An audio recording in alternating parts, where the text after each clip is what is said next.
All right, we are live.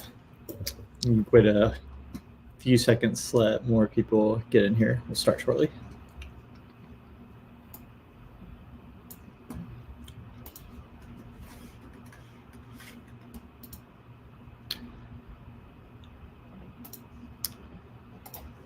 All right. So hi, everyone. Both people who are watching live and people who are watching a replay of this. Welcome to MMGuardian's first educational live stream. We're hoping this will be the first of many, and you'll find it to be really helpful. I know we have both MMGuardian users and non-users watching, so I'd like to give a brief intro to the MMGuardian app for those who are unfamiliar with it. MMGuardian is, in my totally unbiased opinion, the best parental control app available for parents to use on their child's smartphone in order to protect them and teach them positive habits. We have millions of downloads on the Play Store alone and over 4-star ratings in both the Play Store and the Apple App Store. So what exactly does it do? MMGuardian uses AI technology to scan messages and internet activity on the child's phone. If concerning activity is detected, such as communication with predators, suicidal thoughts, bullying, drugs, and much more, parents will receive an alert on their own device and can view the messages. We designed MMGuardian to be as hands-on or off as parents require. So if you want to read all your child's messages, you can. Or if you only want to rely on alerts for concerning messages, you can do that instead. And then you can view the entire conversation afterward to make sure you have all the context. MMGuardian also offers an expansive set of other controls, such as web filtering to make sure they don't visit inappropriate sites, location tracking, app blocking, inappropriate picture detection, and I could go on. But if you want to learn more and view all the features available, you can just go to mmguardian.com. I'm excited to tell y'all about one of MMGuardian's newest features that I didn't mention yet, but I've done enough promoting for now, so let's move on to the main event that you are all here for. I'd like to introduce y'all to Mike Lemon, who will be giving a presentation on how to protect your children against a serious threat that parents don't like to talk about or even think about these days: online predators. With how easily they can access children via the internet, it's something that all parents need to be fully educated about so that they can enable their children to be as safe as possible. I will let Mike tell you about his background, but he's extremely experienced and knowledgeable on the subject, and he's just such a good guy. So I'm so excited for you all to hear his presentation. So Mike, you want to take it away? Absolutely. I will tell kind of before we start, in the description of the live we're going in right now, there should be a link to StreamYard to allow us to see your comments, so we can see your comments, but for us to be able to do something, I guess I can't. If you can click on that last comment there, so we can actually see things like this from Miss Alicia. Says she has it and she loves it. That's awesome to hear. Thank you, Miss Alicia. So we can actually put your comments up here. So if you make a comment, we can actually see your profile and your name as well. We appreciate that. But yeah, we can kind of jump into the presentation. What we're gonna do is I'm gonna give you some kind of experience. I'm gonna give you some case file review of some things that I've worked on, and then we're gonna really open this up to questions. So if you have any questions, just drop them in the comments so we can see them, and we'll answer them as soon as we can. Coley, can you pop up the PowerPoint there? Thank you, sir. So I'll give you a quick rundown about me. So as he said, my name is Mike Lemon. I'm a retired detective from the Bowling Green City Police in Bowling Green, Kentucky. And since 2002, I've had kind of one mission in life, and that has been to find online predators, these pedophiles who are preying on our children, and find them and put them in prison. That's been my one big mission in life, and I continue that even today and to this training right here. But I spent 18 years with the Bowling Green PD. I was on the Internet Crimes Against Children Task Force, and we'll talk about how these kind of all are going into the same process that Coley's going to talk about at the end of this. I was on the Secret Service Electronic Crimes Task Force, and I was lucky enough to be one of the first 50 detectives selected to be trained by the Secret Service to actually do computer and cell phone forensics. So after I retired in 2015, I started a company called Millstone Labs, and it was directly from my experience as a detective and a cyber cop. And with that agency, or with that company, I started helping rural agencies investigate crimes of online children exploitation, root these pedophiles out of their own communities, and make sure that they can keep their kids safe by being able to have the ability and the technology to investigate these crimes.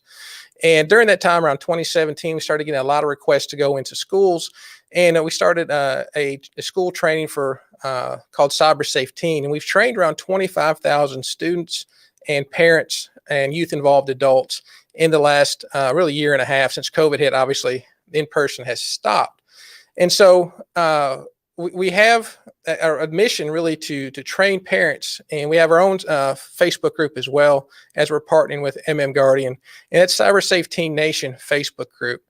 And really the goal of that is for you to be the parent that your child needs you to be. So to have the education, have the ability, doesn't matter if you have the technology or the technical ability or not, you can still keep your kids safe. And the most important thing I wanted you to understand is I've got 5 boys of myself, 5 young men growing up in this digital age. And so I'm in this with you. I want to make sure that my kids are safe, that they have a bright future, same as I want to make sure that your children are safe and they have bright futures. So we're going to talk today about online predators. And most of the time we think about an online predator, we think about online pedophiles. But there's actually several different types of online predators. First one we're going to be talking about is cyberbullies. So there's a couple different types of cyberbullies. And that is, one is trolls. Those are people who are just on the internet. Obviously, they have a very sad life, and they are just there really to cause trouble for other people, to put people down, to make fun of people, in my experience, because they have, like I said, a very, very sad life. And the other one is targeted. And when I say targeted, I mean these cyberbullies are targeting our kids because they know our kids. So it's usually classmates. I'll give you a real quick example of what I'm talking about. Recently, I got a call from a person that I worked with several years ago, and he said that his daughter came out. He's a junior in high school. His daughter came out of volleyball practice, and she was verbally jumped by several girls saying, "Why are you saying these things about me?" Well, he's like, "What?" She's like, "What are you talking about? I'm not saying anything about you." "No, we saw what you did on Instagram and what you said about us." And so she's like, "I have no idea what you're talking about." So she went on Instagram and found out that people say they hacked their account. They didn't hack her account. They mirrored her account. They made an account that looks just like hers, used the same pictures, same profile pictures. And they started posting stuff about other students, about who was having relationships with who was doing drugs, who was drinking, all these different things. And they called it whatever the school name, Chronicles. And so it was all supposed to be from this girl. So she's devastated. People hate her. They think it's her, but end up being someone who's targeting her because they didn't like her. And so I'll give you a real quick thing what to do if this happens to your child. One is to report the profile. 2 is to notify that person through messaging or posting on their profile that they either need to take it down, you're going to call the police. And then 3 is, if they won't take it down, then they call the police, because it can go in the realm of harassment, can go into the realm of theft of identity, depending on what state you're in or what country you're in. So there's 3 things to do if that happens to your child. And we're seeing this, probably the number one thing we're seeing right now, these types of cyber bully attacks. So report it, contact them, and then notify the police if necessary. So the second thing we see with online predators are really those exploiters. Kids today, they have more access to money. They have their own credit cards or debit cards. Even kids that I've seen, as young as 8 or 9 years old, they'll see those cards with the pictures of them on there.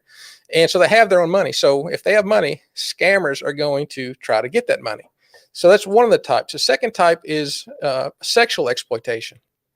Now, when you think about it, traditionally people, again, just think about the pedophiles. But what we're seeing is really other classmates are more times than not the predators than your stranger. When you think of the typical man living in his mom's basement that's on the line, right? That is not becoming not the norm. The norm is now the kid sitting next to him in the classroom. the person who's in a different school, but knows of this person. I had a personal experience with this where one of my good friends, his daughter, had some girls stay over with her. She's was in sixth grade when this happened. And these girls, there's her and two friends, and they stayed over the night. And a couple days later, she starts getting messages on Instagram, or Snapchat rather, from a boy from a different school who she kind of knew through friends of a friend. And he kept saying, "Hey, I've got pictures of you naked, and you're going to keep sending me more pictures, or I'm going to start sending these out to all of your friends." She's like, "That's not true. I've never taken these pictures." But he kept asking, kept demanding these pictures. So she went to her mom, and said, "I'm scared. He says he can do this stuff. He says that he has these pictures." And so they started investigating. They talked to some of their friends, and they said, "Yes, he has pictures. He showed it to me. And they're pictures of you changing in your room." And they described the pajamas she's wearing. And then it hit her. While she was changing that night to go to bed, her friends took pictures of her and sent them to this boy because they thought that would endear him to her and start some type of relationship. But what it did is she just served him up, her friend up, to a predator, even though this was a boy, the same age as her in sixth grade. So it's not always the pedophiles that we're talking about. It's more often than not, like we said, it is sexual predators. So let's talk about what we usually think of the pedophiles. There's lots of online pedophiles, and I've got plenty of stories. In the 13 years that I've was a detective and a computer and cell phone examiner, as well as the times after that helping agencies investigate these crimes, I've conducted an investigation or helped put around 100 or more pedophiles in prison. So I understand how they think. I understand how these guys work, how they operate, and that's what we're doing today, is to show you how they operate, so you can have a better understanding of how to keep your child safe. And so a lot of times it's strictly online. They could be anywhere in the world, but they're wanting to get pictures, and it starts almost always with nude pictures of your child. And eventually, if they're close enough, then they want to meet in person as well. And how many times have we seen where we've seen young children go missing because of older men they met online? I just saw another article 2 days ago about a young 12-year-old that went missing, I believe, in Ohio. They found her in, I believe, Pennsylvania a couple days later with, she's 12, he's 50-something years old, I believe. So this is happening, and it's happening on a bigger scale. And we know this, and I'll get to that part in a second, how we know this. So we're going to talk about a case. This is just one of the many cases that I've worked, but it's a great explanation of how these predators work, and also how MMGuardian can help this situation. And they got a new feature that's coming out, that's already out, and it's very, very important to help the fight of online child exploitation. So we're going to talk about a guy named Chase, and the investigation was online exploitation. So the victim we're going to talk about, she was 13 years old, and she was using Kik. Now, Kik was very, very popular just a few years ago. It actually has fallen off, and now it's coming back. So, the clothes you wore 20 years ago now in style, well, apps are about 3 years. They go out of style, they come back in style. So, but that's all she was doing. She wasn't doing anything bad. She wasn't sending pictures to everybody. She wasn't just being this person who's putting herself at risk. She was simply using an app on there, talking to her children, or to her friends. And that's it. And while she's sitting there, she gets a message, right? And it's pretty scary, right? Hey, oh my goodness, it's crazy. She's probably freaking out when she gets this, right? No, that's not how these predators work. They're very, very nice at the beginning. I saw a post by a parent that said, I know my daughter would, if one of these predators approached her, she'd tell them where to go. She's 13. She doesn't take anything off anybody.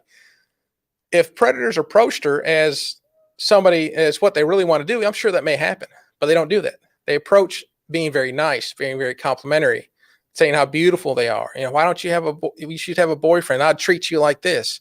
That's how they start out. But he started out with this. Hey, it's not very scary, right? Even though he got the scary face there. She says, hey, he knows that she is online now. Now she's online, and the attack begins. Now, sometimes the attack may take several days to build up, but eventually the attack will happen. This one here was really immediate. Hey, this is what you're going to do. You're going to send me pictures of you topless, or these things, bad things are going to happen. And that's how these initial attacks happen, is they have lots of fear and give them only a little bit of time to make a decision. Take these pictures of yourselves topless, send them to me, or these bad things are going to happen. You have 2 minutes to do it. So we hope that, our kids would make the right decision, would come, log off, come talk to us or whatever. But sometimes they're not in that position. Sometimes they're more fearful of losing their online life than they are of actually sending these pictures. And so the demand is kind of really small, right? It's just send a picture. It's not a huge demand. And it comes with a promise. If you send this, I'll stop, right? If you send this one picture, I'll stop. And so in this particular case, she did. She sent a picture of her standing in front of a mirror. That wasn't enough. He wanted to know, I want pictures of you topless. She took her shirt off with a bra, took another picture. That's not enough. Send me a picture of you topless. Then she took the picture of her topless, right? It should stop. He said he would stop. But that's when the second attack begins. All right. Now I have these pictures of you topless. You're going to start sending me more pictures, fully nude, doing sexual things, or I'm going to start sending these pictures to your friends. And I know your friend's name. I know your parents' names, and we'll tell how he knows these things in a minute. Or your teachers, your school, and post them on your school. You're going to start sending me these full sexual pictures. And if they do that, then it never stops, because the more pictures they send, the more they're going to want to. But she, this young girl, was wise enough to say, you know what, I'm done. I'm only going to send this one picture, and that's it.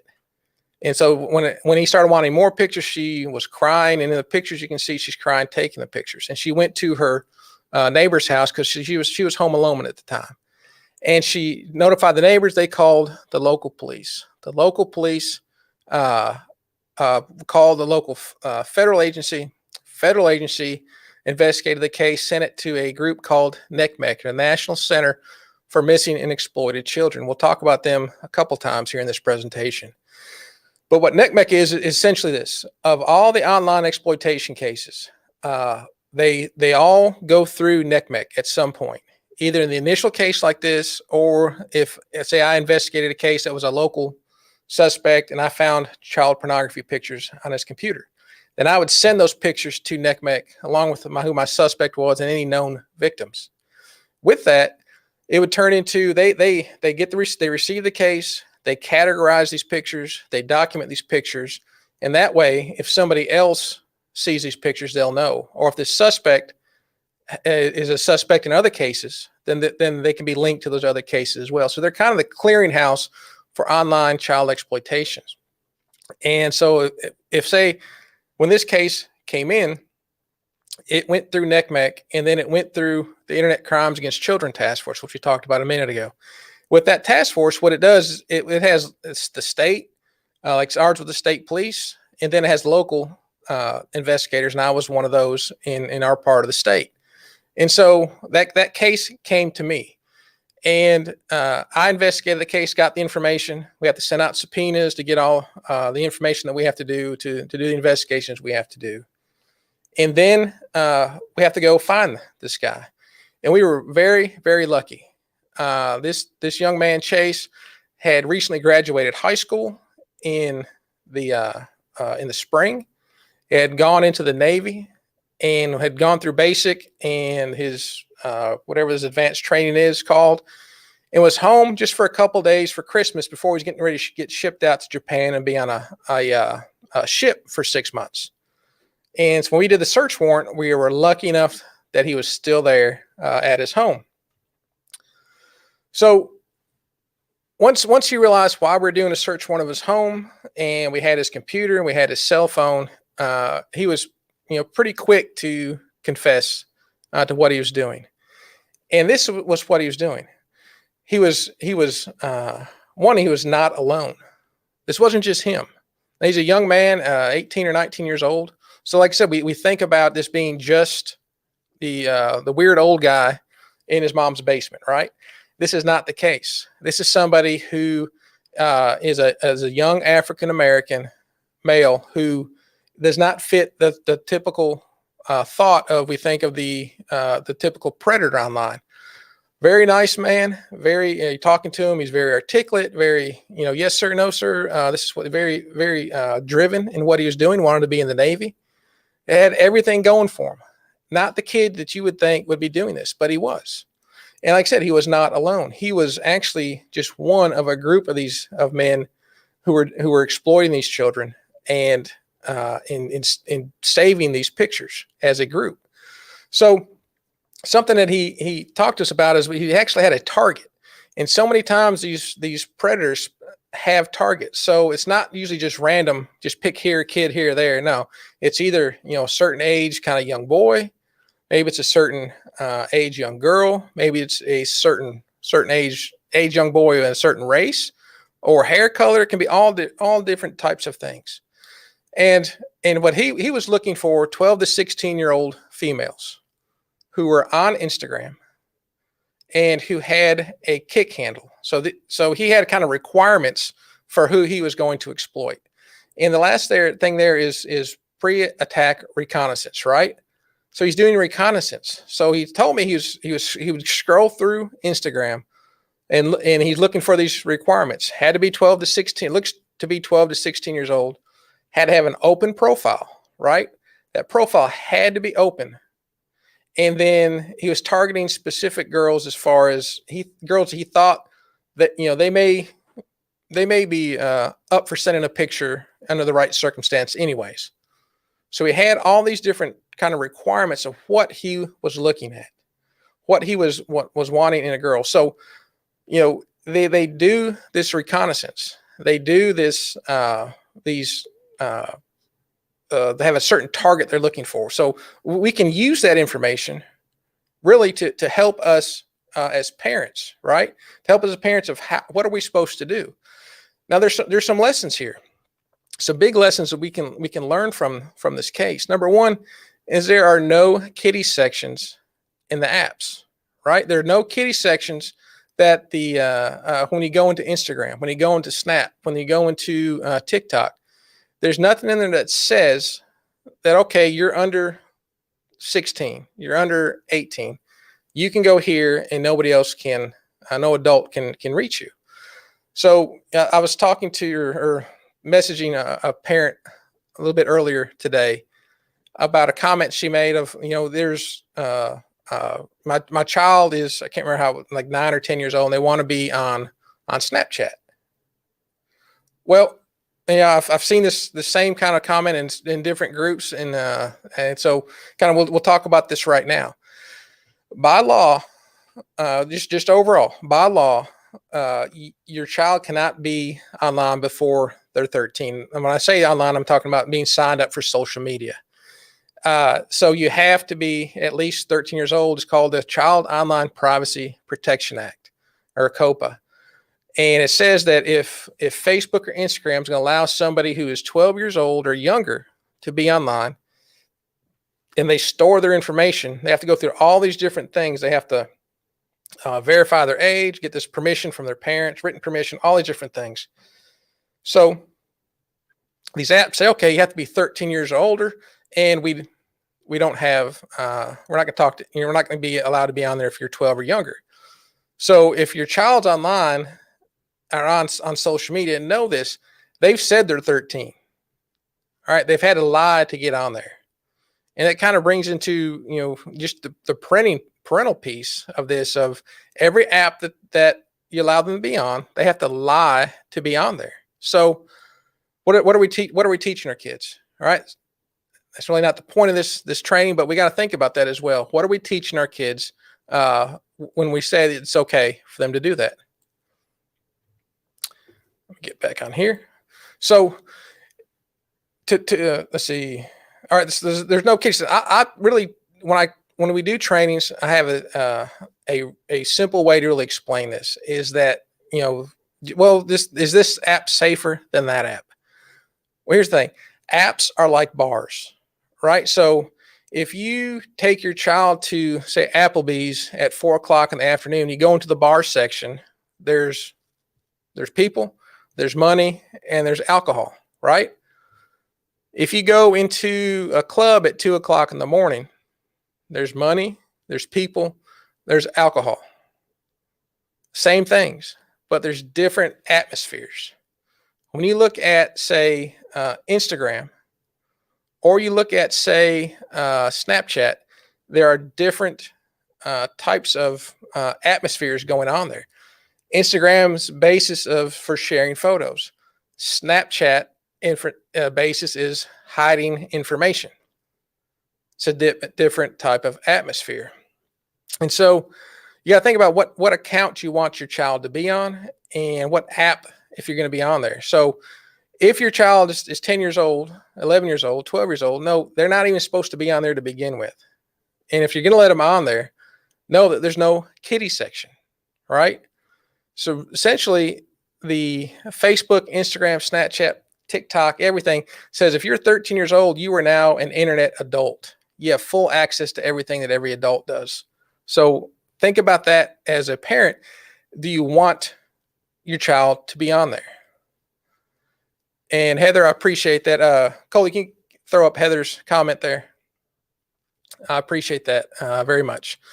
And like I said, if you have questions, drop them in here. We can see them, and we will like to chat with you about that as well.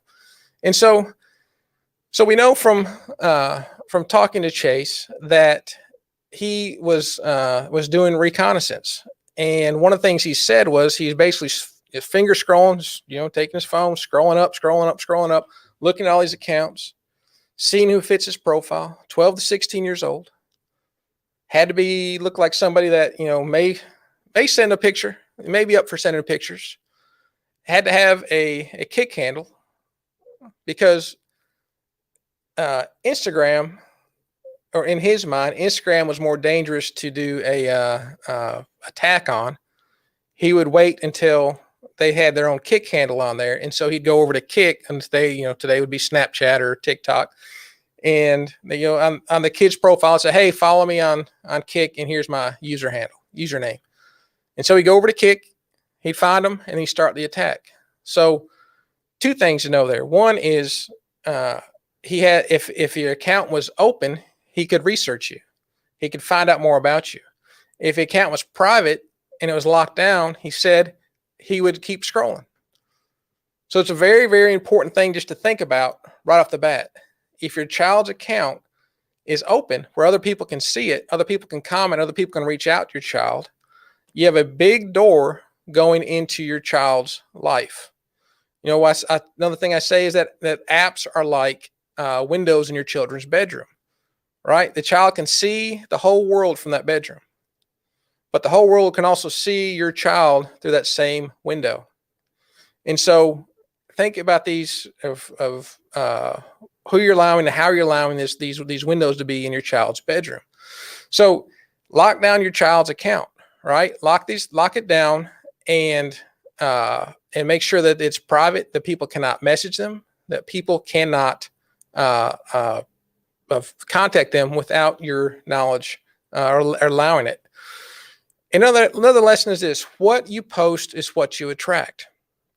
Like I said, his determination whether he was going to really attack this child was what they're posting. So if they look like they'd probably be easy prey to, that maybe they're probably already sending these pictures because of what they're posting, what they're wearing. And I'm not saying that's right. It's whatever you want to post and wear is up to you. But know that these predators are looking for that. And so he specifically was looking for girls who would look like they probably would be sending these types of pictures anyway. And so, because he knew if they've already sent one, then sending him one probably wouldn't be that big of a deal.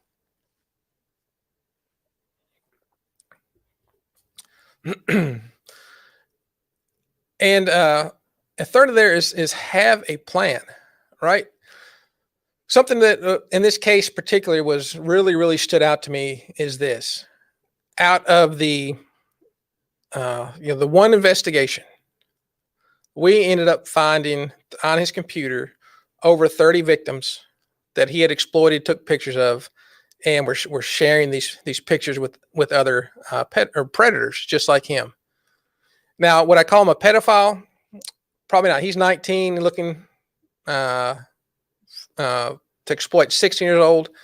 I don't know. He definitely a predator. Does that fall under pedophile? I don't believe so.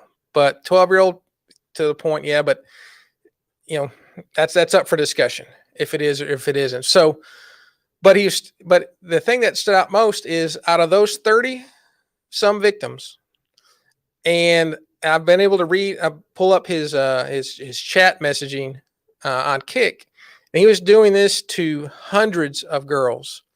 The same thing. Hey, attack begins. Most of the girls luckily told him, I said on on this video, but they told him where to go. I'll tell you that much. And so a lot of these girls did that. So a very small percentage of the girls actually sent pictures. So if we got 35, 36, 40 victims, and there's another 100, 200, 1,000 other potential victims, guess how many complaints we had on him? Like I said, they all go through the National Center for Missing and Exploited Children. What would you think?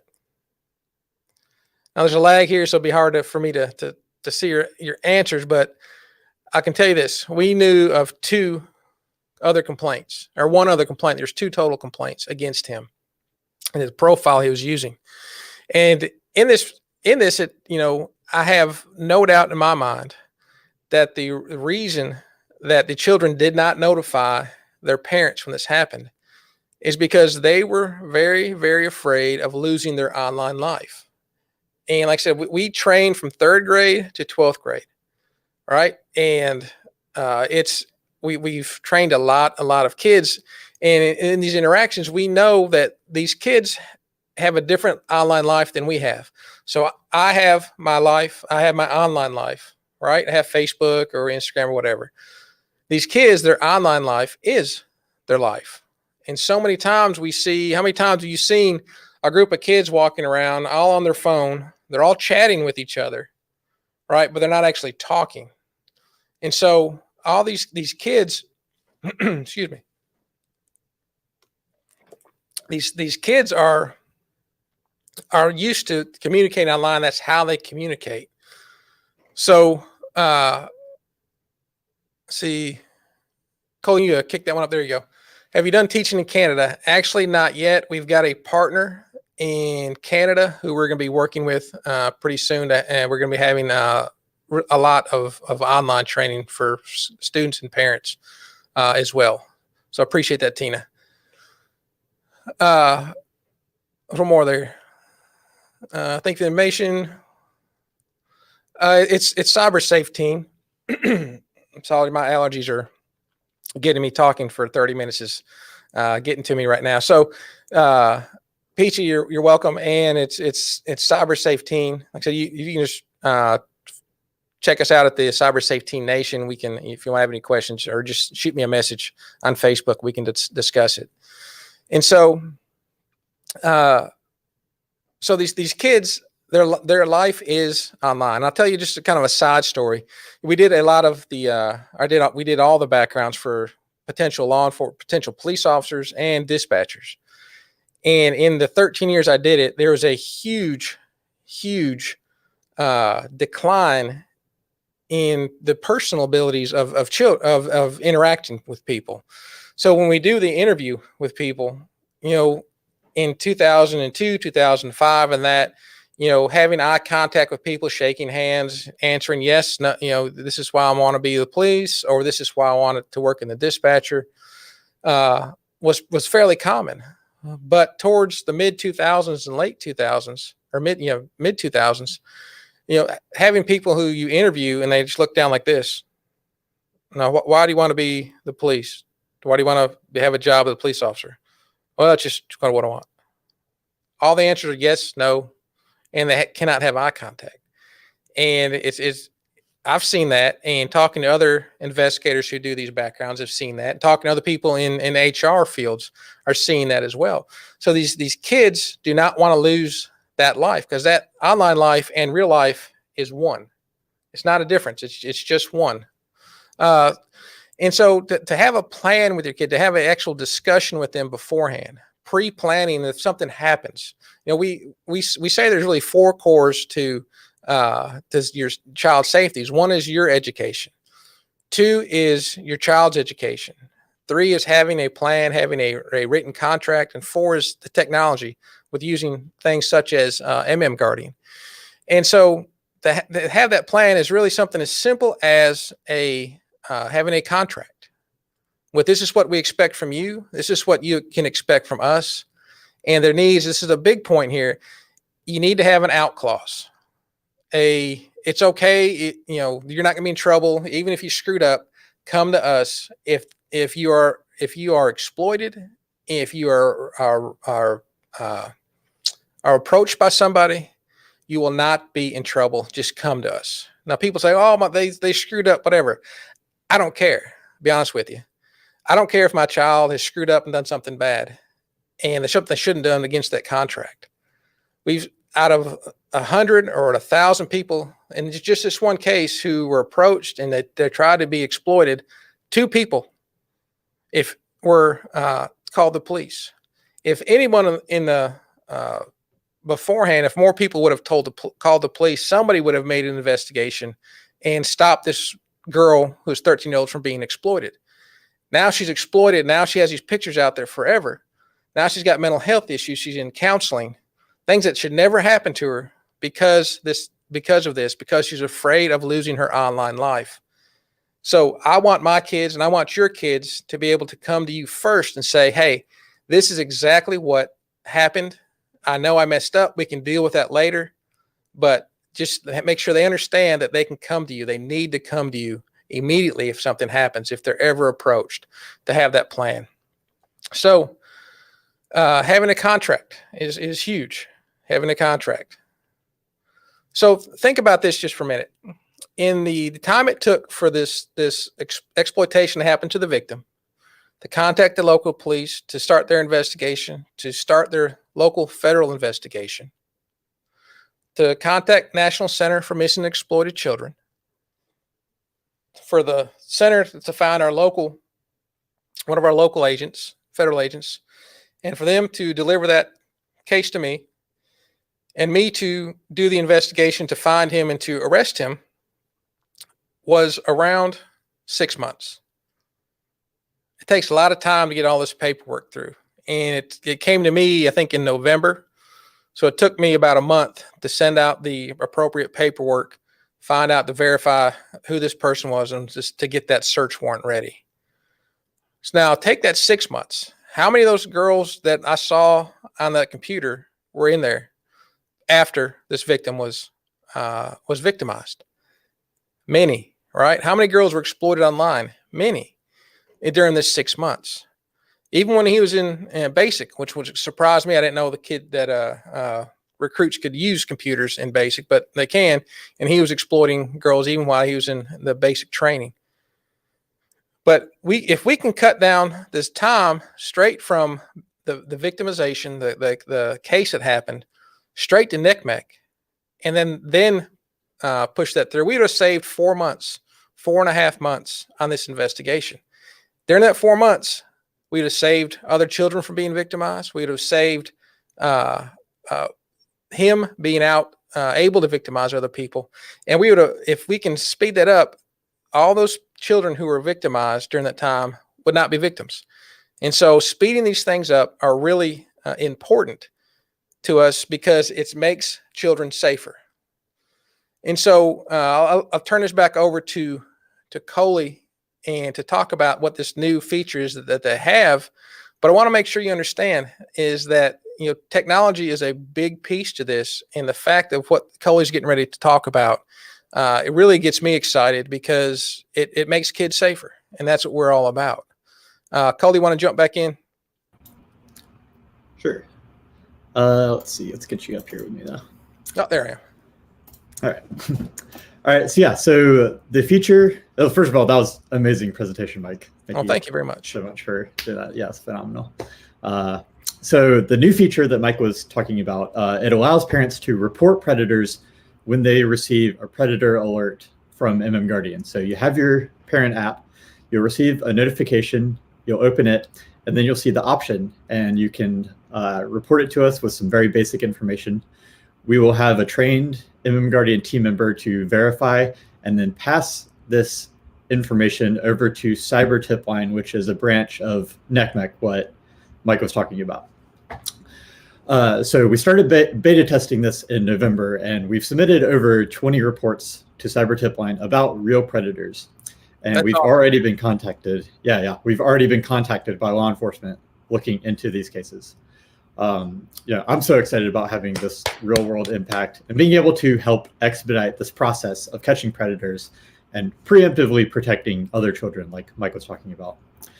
And, as I said before, MMGuardian warns about way more than just predators. In 2020 alone, over 800 million messages and 400 million pictures were analyzed by AI, and 2.5 million alerts were sent to parents. We hear not infrequently from parents who tell us that our app has saved children's lives. But even if you don't use MMGuardian, I cannot emphasize how important it is to talk to your children and other parents about these topics and predators in particular. I've seen these conversations between predators and children in these reports that we send, and it's just really disturbing what predators say to children and how willing and open children are to provide whatever they're asked for. So Cole, let me ask you a question. For parents to traditionally, the department I came from was around 120 officers, pretty good sized department for a rural agency. And so many times I get calls from parents saying, this bad thing's happened to my child online. They receive these messages like you're talking about. They're getting requests for pictures. Maybe they even have sent pictures because they were scared. And we called the local police, and they said there's nothing they can do about it but because it's online. And they asked me, said, well, is that true? And I was like, well, yes and no.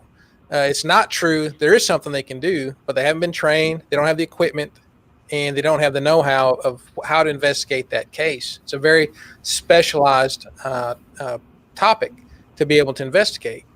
And so really, if they don't have those things, then no, there's not. And so a lot of times I tell parents to go to the tip line and to either report one there, call the state police, electronic crimes branch, or the attorney general here has his own electronic. But that means, finding the phone numbers, talking to people, trying to traverse those different things on their own. Whereas this you're talking about, literally, it's just a button or two, right? You get the kind of. Can you kind of walk through what happens when a parent gets these tips and how they actually report it? What do they have? Kind of what do they have to do? Yeah, it's super simple. We made it as easy as possible. So you'll, excuse me, as we mentioned before, you'll get the notification. You'll open it. You'll be able to see the entire message that generated the alert, and you'll see a big green button that you can press if you want to report it. From there, you'll just be asked for some very basic information. For example, confirming that your child is under 18, a contact email address, just some basics for law enforcement to have. From there, you just press another button and it's submitted to us. We will have a team member check over it. And then once we submit it to Cyber Tipline, they may contact you depending on if they need additional information. They'll go to wherever you're located, probably the local branch there, to contact you. So it's a very easy process as far as submitting the tip. And then if you need to do anything else, they will let you know how you can help them. Excellent. I mean, it's it's a whole lot easier than the process I have told parents about before. Looks like we got a couple of comments here. Can you drop the one in from, there you go. Does reporting people through the app do anything to help stop predators, or should they always be reported to the police? This is kind of what I would say is I would always, if you can report to the police, report to the police. but I would also report it to MMGuardian as well. Because of this, the police are not going to have access to what MMGuardian has just instantly. And so reporting it to MMGuardian has another kind of layer of keeping that evidence. This is specifically what we're talking about. If you're in a big city and they have their own electronic crimes branch, then you're probably pretty good to go. But if you are in a rural area and your local agency doesn't have the ability or know how to investigate these crimes, then you can call the police. If they say there's nothing we can do because it happened online, then make sure I would immediately, and this is just me, I don't know what Tacoli can follow up here, but I would immediately, when you get that alert, send that to MMGuardian and then notify the police right after that. I mean, like minutes after that. And that way you have both your bases covered. Mm-hmm. Yeah. If it goes to us, it will for sure go to Cyber Tip Line if it's if it's a good alert. So, but yeah, definitely submit it also to your police department because, definitely can't hurt. Could potentially help speed the process up. They get more reports, more likely to put more resources into it. So yeah, thank you for the question. And got another comment saying, thanks for supporting MMGuardian. We get a lot of really passionate users. Yeah, and your name.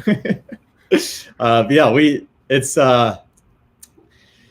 it's really heartwarming to see how passionate people are about MMGuardian once they start using it. It's we really believe like we're on a good mission. We're really helping parents, helping children, and just helping to navigate this new age of the internet, which is just it's very intimidating. So yeah, thanks for saying that. Let's see. Is notifying to MMGuardian worldwide? Yes. The Cyber Tip Line has connections internationally, so no matter where the predator is. I think I saw one the other day who was in Turkey. So they have contacts in all over the planet. So no matter where this person is contacting your child from, the resources are in place to catch them. Mike, you want to take this one? Yeah, sure. It says Heather here says, I hope law enforcement gets education and training to protect victims. I do too. It's not to be kind of the Debbie Downer, but when I was going through all these trainings in the early 2000s, I mean, they were really heavy on it. I think through our state training, I probably went to 15 or 16 different classes. And now, because of budget cuts, because of all these different things, they're down to like one class. That's it. So you may get a couple hundred officers trained in social media, which is, it's the fact that, the cyber crime's going up and then their education and training is going down because of budget cuts. And I understand it, but I really do. And I really do hope that we can somehow turn that piece around. But until it is, the technology of like I said, the four cores, your education is what we're doing here, your child education, and then the contract, and then technology. And this technology like this can really kind of fill that gap between what law enforcement can do and then to help you reach the law enforcement that can handle these investigations. Thanks for the kind words and happy holidays to you. Happy holidays. Your profile picture cracks me up. Yeah. Also, excuse me. So to piggyback on that a little bit, a lot of parents are concerned about using technology. They're very intimidated by it. Which is totally understandable. That is a completely different world from how many adults grew up in. So we try to make MMGuardian as intuitive as possible, but if you are worried about the whole technology aspect of it, like we have these, for example, our alerts are generated by AI, and some people just hearing that word are immediately like, oh, that's intimidating. Like I I know nothing about that. We try to make it as easy as possible, but if you do want additional support, I highly recommend, if you haven't already, join our Facebook group, Tech Savvy Parenting. It is just a wonderful place. Like, the parents in it are some of the nicest people I've ever been able to interact with. And everyone there is really eager to help each other navigate raising children. And definitely join that if you haven't. And if you're not an MMGuardian user, but you would like to try it out, I'm going to send a link in the comments, and you just follow that link and you will be able to sign up and get started. Anything else you want to add, Mike? Looks like we got a couple more comments there. Let's see. Oh, yeah. Schools should do more teaching to absolutely. I agree. It's you talk about physical education or life skills. This is a life skill that children have to have. It's something that because the mistakes they're making today in 6th grade, 8th grade, 10th grade, even 12th grade are lifelong consequences that we didn't have. Thank goodness I didn't have a phone when I was their age. I've done stupid stuff too. I'm sure they're kids. They're going to do stupid stuff, but yes, absolutely. They need to be taught, and that's what we work on as well. So thank you. Let's see. My daughter was contacted by a middle-aged man with "You're pretty." She got freaked out and told us immediately, but my husband and I weren't sure if we should have been reported to the police or not. We blocked the person, but weren't sure exactly if we should have reported. Here's what my recommendations is that necessarily a crime? In most states that I know of, and I don't know about other countries, but I would say it's probably not a crime. But is it worth reporting? Absolutely. Like I said, NCMEC is a clearinghouse of these crimes. So if you report it, all right, so maybe you report it and it's not that big of a deal, right? But now it's on file. So if something else happens, they go back and say, oh, this same user was doing this to somebody else. Now they did something bigger. Now maybe they can put those two together and actually work a case against them. And a lot of times it's like the tip of the iceberg. You only see a little bit of what they're doing online, but then once you investigate the case and once you find these guys, then you find all the things that you're doing that nobody even knew about. And so is it worth reporting to the police? I think it is, just to have it on file. And that way, if something else happens, they have that at least to go back to build a case that they normally wouldn't maybe be able to build. Do you provide training school? Yes, we do. We do in-person training as well as online training. And so, like I said, just you can shoot me a message on Facebook or on the Cyber Safety Nation page, and we can discuss that. Be happy to. Thanks for reminders. Keep an open dialogue. We've had this talk, but we're having a refresher this weekend. That is awesome. That is awesome. And I'm telling you, people are like, how do I keep my kids safe? I'm not very tech savvy. Like the Tech Savvy group, we can help you out there. But I want to keep my kids safe. Having that open dialogue is the number one way to keep your kids safe. Having that discussion where they feel free, whether it's through the contract or just having that relationship itself. I would suggest a contract. That way, it's another step that you can have in building that relationship.